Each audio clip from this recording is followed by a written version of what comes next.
ನನ್ನ ಸಮಸ್ತ ಕರ್ನಾಟಕ ಜನತೆಗೆ ಈ ನಿಮ್ಮ ಅಭಿಷೇಕ್ ಮಾಡುವ ನಮಸ್ಕಾರಗಳು. ಇವತ್ತಿನ ವಿಡಿಯೋಲಿ ನಾನು ರೀಸೆಂಟಾಗಿ ಶಬರಿಮಲೆ ಯಾತ್ರೆಗೆ ಹೋಗಿದ್ದೆ, ಅದರ ಬಗ್ಗೆ ತಿಳಿಸ್ಕೊಡ್ತಾ ಇದ್ದೀನಿ. ಮುಂದಿನ ವಿಡಿಯೋಗಳಲ್ಲಿ ಶಬರಿಮಲೆಯಲ್ಲಿ ಎಷ್ಟೊತ್ತಿಗೆ ದರ್ಶನ ಆಯಿತು, ಸ್ವಾಮಿನ ನೋಡೋಕ್ಕೆ ಎಷ್ಟೊತ್ತಾಯಿತು, ಬೆಟ್ಟ ಹತ್ತಕ್ಕೆ ಎಷ್ಟೊತ್ತಾಯಿತು, ಪ್ರತಿಯೊಂದು ಡೀಟೇಲಾಗಿ ತೋರಿಸ್ಕೊಡ್ತೀನಿ. ಅದಕ್ಕೂ ಮುಂಚೆ ಎಲ್ಲರೂ ಈ ಚಾನಲ್ನ ಸಬ್ಸ್ಕ್ರೈಬ್ ಮಾಡೋದು ಮಾತ್ರ ಮರಿಬೇಡಿ. ನೀವು ಮಾಡೋ ಒಂದು ಸಬ್ಸ್ಕ್ರೈಬಿಂದ ನನಗೆ ಅನೇಕ ವಿಡಿಯೋಗಳು ಮಾಡೋಕ್ಕೆ ಅವಕಾಶ ಮಾಡಿಕೊಟ್ಟಂಗಾಗುತ್ತೆ. ದಯವಿಟ್ಟು ಎಲ್ಲರೂ ಈ ಚಾನಲ್ನ ಸಬ್ಸ್ಕ್ರೈಬ್ ಮಾಡಿ ವಿಡಿಯೋ ನೋಡಬೇಕಾಗಿ ತಮ್ಮಲ್ಲಿ ವಿನಂತಿ. ಅದಾದಮೇಲೆ ನಾವು ವಿಡಿಯೋನ ಸ್ಟಾರ್ಟ್ ಮಾಡೋಣ ಬನ್ನಿ. ನಾವು ಬೆಳಿಗ್ಗೆನೇ ಎದ್ದು 2:30ಗೆ ಎಡ್ಮುಡಿ ಕಟ್ಕೊಂಡು ನಾವು ಹೋಗ್ಬೇಕಾಗಿದ್ದು ಬೆಂಗಳೂರಿಗೆ.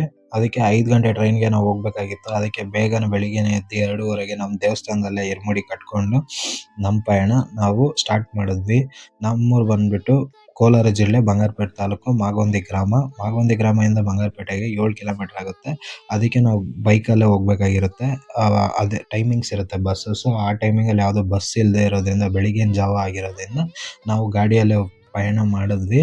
ಅದರಿಂದ ನಾವು ಬೆಳಿಗ್ಗೆನೇ ಎದ್ದು ಇರ್ಮುಡಿ ಕಟ್ಕೊಂಡು ಆಮೇಲೆ ಪಾದ ಪೂಜೆ ಆಯಿತು.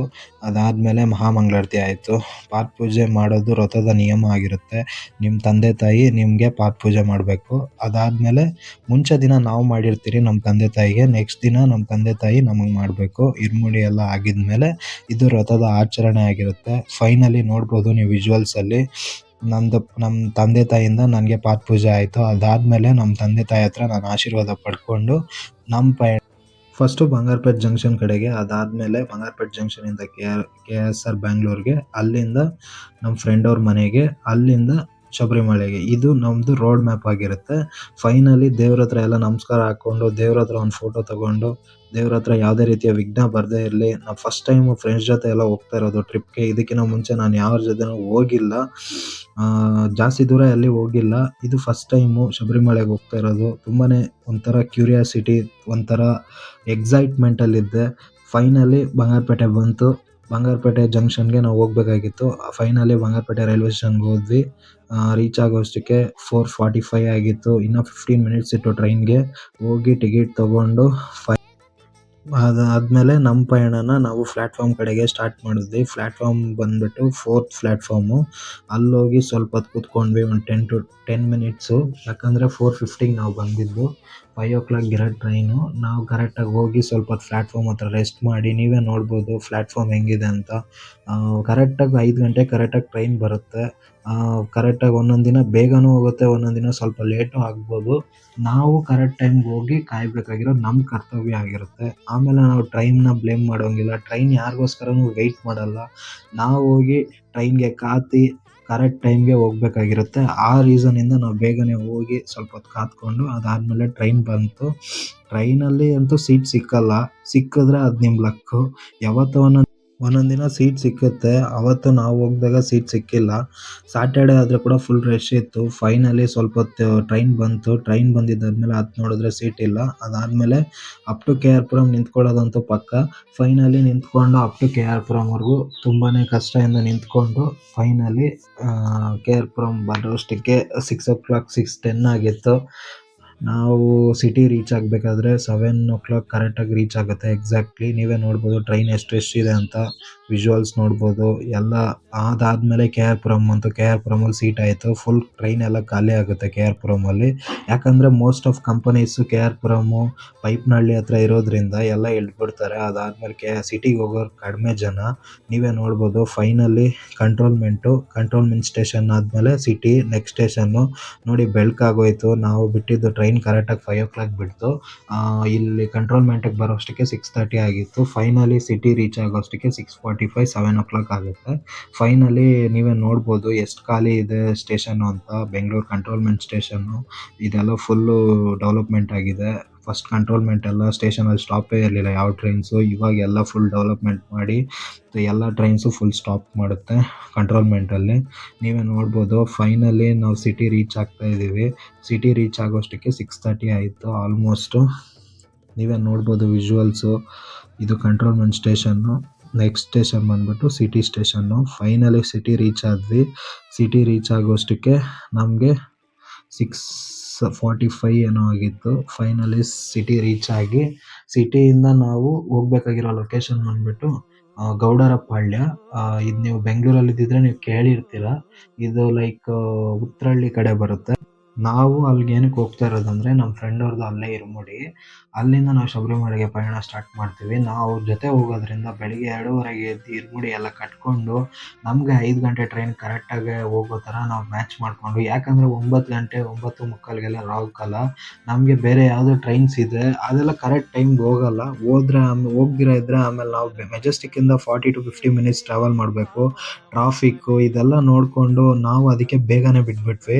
ಯಾಕಂದರೆ ತಿರ್ಗಾ ಟ್ರಾಫಿಕಲ್ಲಿ ತಗುಲ್ಕೊಂಡು 2 ಅವರು 3 ಅವರು ಟ್ರಾಫಿಕಲ್ಲಿ ಜಾಮ್ ಆದರೆ ತಿರ್ಗಾ ನಾವು ಅವ್ರಿಗೆ ಪ್ರಾಬ್ಲಮ್ ಆಗಬಾರ್ದು ನಮ್ಮಿಂದ. ನಾವು ಅವ್ರ ಜೊತೆ ಹೋಗ್ತಾ ಇರೋದು. ನಮ್ಮಿಂದ ಅವ್ರಿಗೆ ಯಾವುದೇ ರೀತಿಯ ಪ್ರಾಬ್ಲಮ್ ಆಗಬಾರ್ದು ಅಂತ ನಾವು ಬೆಳಿಗ್ಗೆನೇ ಅಷ್ಟೊತ್ತಿಗೆ ಇರುಮುಡಿ ಎಲ್ಲ ಕಟ್ಕೊಂಡು 5 ಗಂಟೆಗೆ ನಾವು ನಮ್ಮ ಟ್ರೈನಲ್ಲಿ ಬಿಟ್ಟು ಕರೆಕ್ಟಾಗಿ 6:45ಗೆಲ್ಲ ಬಸ್ ಸ್ಟ್ಯಾಂಡ್‌ಗೆ ರೀಚ್ ಆದ್ವಿ. BMTC ಬಸ್ ಸ್ಟ್ಯಾಂಡ್‌ಗೆ. ವಾಕೇಬಲ್ ಡಿಸ್ಟೆನ್ಸಲ್ಲೇ ಇದೆ. ನಿಮಗೆ ಗೊತ್ತಿರುತ್ತೆ KSR ಬ್ಯಾಂಗ್ಳೂರಿಂದ BMTC ಬಸ್ ಸ್ಟ್ಯಾಂಡ್ ವಾಕೇಬಲ್ ಡಿಸ್ಟೆನ್ಸೇ ಇರುತ್ತೆ. ಫೈನಲಿ ನಾವು ಹೋಗಿ ಬಸ್ ಇರೋ ಪ್ಲ್ಯಾಟ್ಫಾರ್ಮ್‌ನ ಹುಡುಕಿ ಫೈನಲಿ ಬಸ್ ಹತ್ತಿದ್ವಿ ಫ್ರೆಂಡ್ಸ್. ನಾವು ಹತ್ತಿದ ಬಸ್ ಬಂದ್ಬಿಟ್ಟು 210P ಬಸ್ಸು. ಇದು ಬಂದ್ಬಿಟ್ಟು ತ್ಯಾಗರಾಜನಗರ, ಗೌಡರಪಾಳ್ಯ, ಉತ್ರಹಳ್ಳಿ ಸೈಡ್ ಬಸ್ ಇದು. ನಾವು ಹೋಗ್ಬೇಕಾಗಿರೋ ಸ್ಟಾಪ್ ಬಂದ್ಬಿಟ್ಟು ಗೌಡರಪಾಳ್ಯ ಆಗಿರೋದ್ರಿಂದ ನಾವು ಆ ಬಸ್ ಹತ್ತಿದ್ವಿ. ಫೈನಲಿ ನಾವು ಬಸ್ ಹತ್ತಿ ಬಸ್ ಬಿಡ್ತು. ಕರೆಕ್ಟಾಗಿ 7 o'clock ಬಸ್ ಬಿಡ್ತು. ಕರೆಕ್ಟಾಗಿ 7:45, 7:55ಗೆಲ್ಲ ನಾವು ಗೌಡರಪಾಳ್ಯ ರೀಚ್ ಆದ್ವಿ. ಯಾಕಂದರೆ ಬೆಳಿಗ್ಗೆ ಟ್ರಾಫಿಕ್ ಇರಲ್ಲ. ಕರೆಕ್ಟಾಗಿ 55 ಮಿನಿಟ್ಸ್ ತೊಗೊಂತು. ಯಾಕಂದರೆ ನಾವು ಬೇಗ ಹೋಗೋಕ್ಕೆ ಕಾರಣ ಇವಾಗ ನೀವು 8 o'clock ಮೇಲೆ ಹೋದರೆ ಫುಲ್ಲು ಟ್ರಾಫಿಕ್ ಇರುತ್ತೆ, ಫುಲ್ಲು ಜಾಮ್ ಆಗುತ್ತೆ. ಫೈನಲಿ ನಾವು ಟೆಂಪಲ್ ರೀಚ್ ಆದ್ವಿ. ನೋಡ್ಬೋದು ವಿಜುವಲ್ಸಲ್ಲಿ ದುರ್ಗಾಂಬ ದೇವಸ್ಥಾನ. ಇದು ಬಂದ್ಬಿಟ್ಟು ತುಂಬಾ ಪವಾಡವಾದ ದೇವಸ್ಥಾನ, ತುಂಬಾ ಪುರಾತನ ಕಾಲದ ದೇವಸ್ಥಾನ, ಗ್ರಾಮ ದೇವತೆಯ ದೇವಸ್ಥಾನ. ಗೌಡರಪಾಳ್ಯಲ್ಲಿ ತುಂಬಾ ವಿಶೇಷವಾದ ದೇವಸ್ಥಾನ. ನೀವೇ ನೋಡ್ಬೋದು ದುರ್ಗಾಂಬ ದೇವಸ್ಥಾನ. ಇದರೊಳಗಡೆನೆ ನಮಗೆ ಅನೇಕ ದೇವಸ್ಥಾನಗಳಿದೆ. ಆಂಜನೇಯ ಸ್ವಾಮಿ ದೇವಸ್ಥಾನ ಮತ್ತು ನವಗ್ರಹಗಳ ದೇವಸ್ಥಾನ. ಪ್ರತಿಯೊಂದು ದೇವಸ್ಥಾನನೂ ದರ್ಶನ ಮಾಡಿಕೊಂಡು ಅದಾದಮೇಲೆ ಅಯ್ಯಪ್ಪ ಸ್ವಾಮಿದು ಇರುಮುಡಿ ನಡೀತಾ ಇತ್ತು ಅಲ್ಲೇ. ಅದನ್ನೆಲ್ಲ ನೋಡಿಕೊಂಡು ಅದನ್ನೆಲ್ಲ ನೋಡೋಕ್ಕೆ ಒಂಥರ ಆನಂದ. ಪೂರ್ವಕಾಲದ ಪುಣ್ಯದಿಂದ ನಮ್ಗೆ ಇದೆಲ್ಲ ಸಿಕ್ಕಿದೆ. ಅದನ್ನೆಲ್ಲ ನೋಡಿಕೊಂಡು ಒಂದು ಬಸ್ಸಷ್ಟು ಜನ ಇದ್ದರು ಇರುಮುಡಿಗೆ. ಎಲ್ಲರೂ ವೆಯ್ಟ್ ಮಾಡ್ತಾಯಿದ್ರು. ಫೈನಲಿ ಅವ್ರದ್ದೆಲ್ಲ ಇರುಮುಡಿ ಕಟ್ತಾಯಿದ್ರು ಗುರುಸ್ವಾಮಿಯವರು. ನೀವೇ ನೋಡ್ಬೋದು ವಿಜುವಲ್ಸಲ್ಲಿ. ಪ್ರತಿಯೊಬ್ಬರದು ಇರುಮುಡಿ ಕಟ್ತಾಯಿದ್ರು. ಫೈನಲಿ ಅದೇ ಗ್ಯಾಪಲ್ಲಿ ನಾವು ಹೋಗಿ ದುರ್ಗಾಂಬ ದರ್ಶನ ಮಾಡಿಕೊಂಡು ದುರ್ಗಾಂಬನಿಗೆ ಒಂದು ನಮಸ್ಕಾರ ಹಾಕ್ಕೊಂಡು, ಯಾವುದೇ ರೀತಿಯ ವಿಘ್ನ ಬರದೇ ಇರಲಿ ಪಯಣದಲ್ಲಿ, ಉತ್ತಮವಾಗಿ ಸಾಗಲಿ, ಸೇಫಾಗಿ ಹೋಗಿ ಸೇಫಾಗಿ ಬರಲಿ ಅಂತ ದೇವರಲ್ಲಿ ಪ್ರಾರ್ಥನೆ ಮಾಡಿಕೊಂಡು ಅದಾದಮೇಲೆ ನಮ್ಮ ಫ್ರೆಂಡ್ ಅವ್ರದ್ದು ಅಪ್ಪದು ಇರುಮುಡಿ ಸ್ಟಾರ್ಟ್ ಆಯಿತು. ಇವರೇ ನಮ್ಮ ಫ್ರೆಂಡ್ ಅವ್ರ ಅಪ್ಪ. ಇವ್ರ ಹೆಸರು ಬಂದ್ಬಿಟ್ಟು ಶ್ರೀನಿವಾಸ್ ಅಂತ. 25 ವರ್ಷ ಶಬರಿಮಲೆ ಯಾತ್ರೆ ಮಾಡ್ತಾ ಬಂದಿದ್ದಾರೆ. ತುಂಬಾ ತಿಳ್ಕೊಂಡಿದ್ದಾರೆ ದೈವಗಳ ಬಗ್ಗೆ, ದೇವರ ಬಗ್ಗೆ. ತುಂಬಾ ನಂಬಿಕೆ ಇಟ್ಕೊಂಡು, ತುಂಬಾ ನಿಷ್ಠೆಯಿಂದ, ತುಂಬಾ ಪ್ರಾಮಾಣಿಕತೆಯಿಂದ ವ್ರತವನ್ನು ಮಾಡ್ತಾರೆ. ತುಂಬಾ ಚೆನ್ನಾಗಿ ಮಾಡಿದ್ದಾರೆ. ನಮಗೂ ಎಲ್ಲ ಅನೇಕ ವಿಷಯಗಳನ್ನು ಎಕ್ಸ್ಪ್ಲೇನ್ ಮಾಡ್ತಾರೆ. ಈ ರೀತಿ ಮಾಡೋದ್ರಿಂದ ಈ ರೀತಿ ಫಲ ಸಿಗುತ್ತೆ. ಪ್ರತಿಯೊಂದನ್ನು ಡೀಟೇಲಾಗಿ ಎಕ್ಸ್ಪ್ಲೇನ್ ಮಾಡಿದ್ರು. ನನಗಂತೂ ಇವ್ರ ಜೊತೆ ಪಯಣ ಮಾಡಿ ತುಂಬಾ ಖುಷಿ ಆಯಿತು. ಫೈನಲಿ ನಮ್ಮ ಫ್ರೆಂಡು ಕೂಡ ಅಷ್ಟೇ ತುಂಬಾ ತಿಳ್ಕೊಂಡಿದ್ದಾರೆ. ಇವರೇ ನಮ್ಮ ಫ್ರೆಂಡು. ಇವ್ರ ಹೆಸರು ಬಂದ್ಬಿಟ್ಟು ಹೇಮಂತ್ ಅಂತ. ನೋಡ್ಬೋದು ನೀವೇ, ಅವ್ರದ್ದು ಇರುಮುಡಿ ನಡೀತದೆ. ಇವರು ಅಷ್ಟೇ ದೈವದ ಬಗ್ಗೆ ತುಂಬಾ ಚೆನ್ನಾಗಿ ತಿಳ್ಕೊಂಡಿದ್ದಾರೆ. ತುಂಬಾ ಜ್ಞಾನ ಉಳ್ಳ ವ್ಯಕ್ತಿ. ತಿಳ್ಕೊಳೋದು ಮಾತ್ರ ಇಂಪಾರ್ಟೆಂಟ್ ಅಲ್ಲ, ಅದನ್ನು ಬೇರೆಯವ್ರಿಗೂ ಹೇಳ್ಕೊಡ್ತಾರೆ. ಅದು ಮೇಯ್ನ್ ಇಂಪಾರ್ಟೆಂಟ್ ಆಗಿರುತ್ತೆ. ತಮ್ಮಲ್ಲಿರೋ ಜ್ಞಾನವನ್ನು ನಾವು ಯಾವತ್ತು ಬೇರೆಯವ್ರಿಗೆ ಹೇಳ್ಕೊಡ್ತಿರೋ ಅದೊಂಥರ ಜ್ಞಾನ ದಾನ ಮಾಡ್ದಂಗೆ. ಅದನ್ನೆಲ್ಲ ಇವರು ತುಂಬಾ ಚೆನ್ನಾಗಿ, ತುಂಬ ನಿಷ್ಠೆಯಿಂದ ಎಲ್ಲರಿಗೂ ಹೇಳ್ಕೊಡ್ತಾರೆ. ಅದು ಮೇಯ್ನ್ ಇಂಪಾರ್ಟೆಂಟ್ ಆಗಿರುತ್ತೆ. ಪ್ರತಿಯೊಬ್ಬರಿಗೂ ಗೈಡ್ ಮಾಡ್ತಾರೆ. ಪ್ರತಿಯೊಬ್ಬರ ಹತ್ರನೂ ಚೆನ್ನಾಗಿ ಮಾತಾಡ್ತಾರೆ. ತುಂಬಾ ವ್ರತವನ್ನು ತುಂಬ ನಿಷ್ಠೆಯಿಂದ ಮಾಡ್ತಾರೆ. ಇಂಥ ವ್ಯಕ್ತಿಗಳ ಜೊತೆ ನಾನು ಈ ಸತಿ ಶಬರಿಮಲೆ ಯಾತ್ರೆ ಮಾಡ್ತಾ ಇದ್ದೀನಿ ಅಂದರೆ ಇದು ನನ್ನ ಪೂರ್ವಕಾಲದ ಪುಣ್ಯ ಆಗಿರುತ್ತೆ. ಇದರಿಂದ ನಾನು ತುಂಬಾ ಜಾಸ್ತಿ ಕಲಿತೀನಿ, ತುಂಬ ಜ್ಞಾನವನ್ನು ಪಡ್ಕೊತೀನಿ. ತುಂಬ ನಿಷ್ಠೆಯಿಂದ ನಾನು ವ್ರತವನ್ನು ಮುಂದಿನ ದಿನಗಳಲ್ಲಿ ಮಾಡೋಕ್ಕೆ ಒಂಥರ ಅವಕಾಶ ಸಿಕ್ದಂಗೆ ಆಗುತ್ತೆ.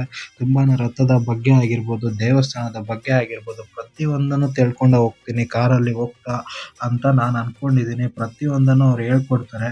ಪ್ರತಿಯೊಂದು ತಪ್ಪು ಸರಿ ಪ್ರತಿಯೊಂದನ್ನು ತಿದ್ದುತ್ತಾರೆ. ಇದು ಮೇಯ್ನ್ ಇಂಪಾರ್ಟೆಂಟ್ ಫ್ಯಾಕ್ಟರ್ ಆಗಿರುತ್ತೆ.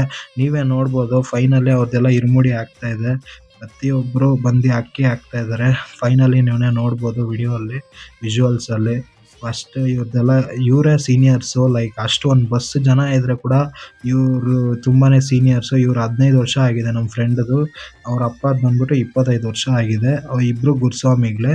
15 ವರ್ಷ ಆಗಿದ್ದರೆ ಅವರು ಗುರುಸ್ವಾಮಿಗೆ ಸಮಾನ ಆಗಿರ್ತಾರೆ. ಅದಾದಮೇಲೆ ನೀವೇ ನೋಡ್ಬೋದು ನಮ್ಮ ಫ್ರೆಂಡ್ ಅವ್ರದ್ದು ಇರುಮುಡಿ ಆಗ್ತಾಯಿದೆ. ಫೈನಲಿ ನೀವೇ ನೋಡ್ಬೋದು ತುಂಬಾನೇ ಭಕ್ತಿಯಿಂದ ಇರುಮುಡಿನ ನೆರವೇರಿಸ್ಕೊಂತ ಇದ್ದಾರೆ ನಮ್ಮ ಫ್ರೆಂಡು. ವಿಜುವಲ್ಸಲ್ಲಿ ನೀವೇ ನೋಡ್ಬೋದು. ಫೈನಲಿ ಇರುಮುಡಿ ಎಲ್ಲ ಆಯಿತು. ಇವ್ರದ್ದು ಇರುಮುಡಿ ಆದಮೇಲೆ ನಮ್ಮ ಕಾರಲ್ಲಿ ನಾವು 4 ಜನ ಹೋಗೋದು. 4 ಜನದ್ದು ಇರುಮುಡಿ ಆಗಿದೆ. ನಾನು ಬಂಗಾರಪೇಟೆಯಿಂದನೇ 2:30ಗೆ ಎದ್ದು ಕಟ್ಸ್ಕೊಂಬಂದಿದ್ದೀನಿ.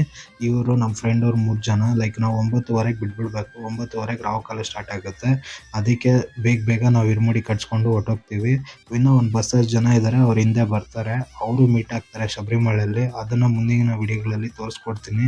ಅವ್ರು ಮೀಟ್ ಆಗ್ತಾರಾ ಇಲ್ವಾ, ಅವ್ರು ಎಲ್ಲಿ ನಮ್ಗೆ ಸಿಗ್ತಾರೆ ಅನ್ನೋದನ್ನು ಮುಂದಿನ ವಿಡಿಯೋಗಳಲ್ಲಿ ತೋರಿಸ್ಕೊಡೋಕ್ಕೆ ಪ್ರಯತ್ನ ಪಡ್ತೀನಿ. ನೀವೇ ನೋಡ್ಬೋದು ಫೈನಲಿ ಇರುಮುಡಿ ಆಗ್ತಾ ಇದೆ. ಹರಿ ಓಂ ಸ್ವಾಮಿಯೇ ಶರಣಮಯ್ಯಪ್ಪ ಎನ್ನುತ್ತಾ ಇರುಮುಡಿ ಮುಗೀತು.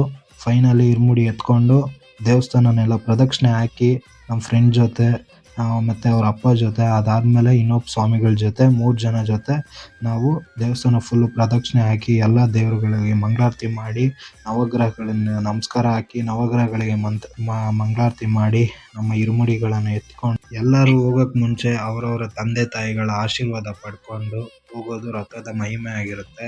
ಅದಾದಮೇಲೆ ಇರುಮುಡಿ ಎಲ್ಲ ಎತ್ಕೊಂಡು ನಮ್ಮ ತಂದೆ ತಾಯಿಗಳ ಆಶೀರ್ವಾದ ಪಡ್ಕೊಂಡು ಫೈನಲಿ ನಾವು ಕಾರ್ ಹತ್ರಕ್ಕೆ ಹೋದ್ವಿ. ಫ್ರೆಂಡ್ಸ್, ಕಾರ್ ಇರೋದು ಬಂದ್ಬಿಟ್ಟು 1 ಕಿಲೋಮೀಟರ್ ದೂರದಲ್ಲಿ. ಫೈನಲಿ ನೀವು ನೋಡ್ಬೋದು ಕಾರ್ ಹತ್ರಕ್ಕೆ ರೀಚ್ ಆದ್ವಿ ಇರುಮುಡಿ ಎತ್ಕೊಂಡು.